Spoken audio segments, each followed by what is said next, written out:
بسم اللہ الرحمن الرحیم۔ امید کرتا ہوں آپ خیریت سے ہوں گے۔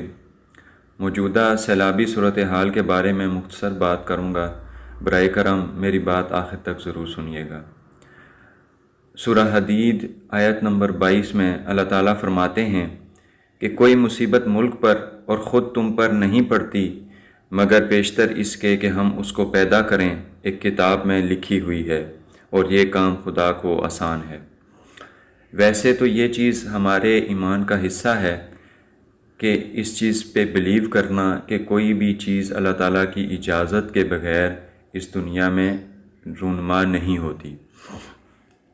اور یہ آیت پڑھنے کا خصوصی مقصد یہ تھا کہ خاص طور پہ جو موجودہ صورتحال سے یہ ملک گزر رہا ہے اس کے بارے میں صرف یہ بتایا جائے کہ یہ جو ہے یہ اللہ تعالیٰ کے علم میں ہے، اللہ تعالیٰ کے اذن سے ہے، اور اللہ تعالیٰ کے ہاں یہ چیز نوٹڈ ہے۔ تو کوئی بھی مصیبت جیسے اس میں آیا ملک پر یا کسی انڈیویجول پر نہیں آتی اس سے پہلے کہ وہ اللہ تعالیٰ کے ہاں لکھی ہوتی ہے۔ تو ہم اس کی وجوہات کے اوپر تو بحث نہیں کریں گے کہ کیا وجوہات ہیں کیا نہیں ہیں، اس کا بھی قرآن نے وجوہات بتائی ہیں، مگر دو بنیادی چیزیں اور دو ایسے گروہ جن کی اس میں آزمائش ہے، ایک وہ جو اس صورتحال سے گزر رہے ہیں، اور دوسرا وہ جو اس سے محفوظ ہیں اور اس ملک میں بسنے والے ہیں، تو ان کی بھی آزمائش ہے۔ تو وہ جو اس سے متاثر ہوئے وہ تو ڈیفینیٹلی ان حالات سے گزر رہے ہیں، وہ تو صبر کریں گے تو اللہ تعالیٰ ان کو اس کا اجر دے گا، یا جو مصیبت ان کے اوپر گزری ہے اللہ تعالیٰ ان کو اجر اس کا عطا کرے گا اگر وہ اس کے بتائے ہوئے طریقوں کے مطابق صبر کا مظاہرہ کریں گے۔ دوسرا گروہ جو ہے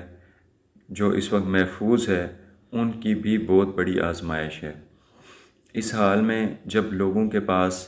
رہنے کے لیے جگہ موجود نہیں ہے، لوگوں کے پاس چھت نہیں ہے، لوگوں کے اہل و عیال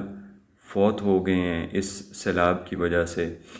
یا لوگوں کو کہیں رہنے کی جگہ نہیں ہے، تو ایسے حال میں ہمارا فرض بنتا ہے کہ ہم جس قدر ہو سکے مالی امداد اور دوسرا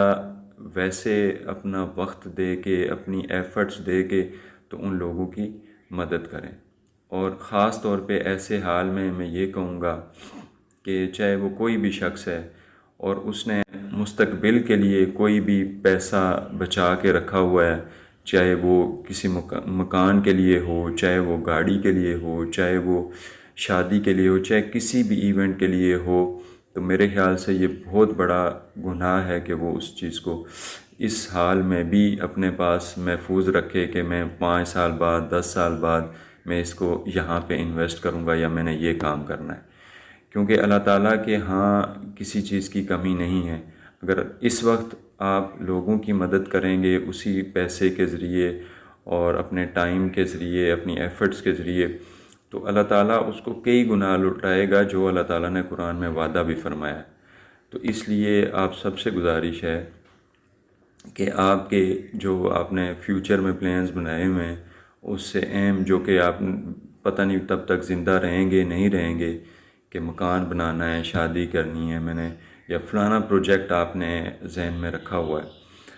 تو اس سے ضروری آج یہ ہے کہ لوگوں کو جو ہے وہ کھانا میسر نہیں ہے، لوگوں کو رات گزارنے کے لیے کوئی شیلٹر نہیں مل رہا، لوگوں کو ایون کہ دفنانے کے لیے بھی جگہ میسر نہیں آ رہی۔ تو ایسے حالات میں آپ کو اور ہم سب کو چاہیے کہ صرف جو ہماری بنیادی ضروریات ہیں اس کے لیے جو ہم نے رقم رکھی ہوئی ہے، وہ اس کے علاوہ جو بھی رقم ہے وہ ہم ان لوگوں کی امداد کے لیے خرچ کریں، اور ان لوگوں کی امداد کے لیے نکلیں، اپنی دکانیں بے شک کچھ ٹائم کے لیے بند کر لیں، اپنا وقت ان کو دیں، اپنی ایفرٹس ان کو دیں، اور انشاءاللہ اللہ تعالیٰ نے جیسے وعدہ بھی فرمایا، اللہ تعالیٰ جو ہے وہ ایک بہتر صورت میں اجر کی صورت میں اس دنیا میں بھی اور آخرت میں بھی انشاءاللہ عطا کریں گے۔ اور جو نہیں نکلیں گے اور اپنی رقم پھر بھی سنبھال کے رکھیں گے تو ڈیفینیٹلی اللہ تعالیٰ اس چیز پر قادر ہے کہ اللہ تعالیٰ کسی پر بھی کسی وقت بھی کسی طرح کا عذاب بھیج دے۔ تو ہمیں اللہ تعالیٰ سے ڈرتے رہنا چاہیے اور اس صورتحال میں جس قدر بھی ہو سکے لوگوں کی مدد کے لیے نکلنا چاہیے۔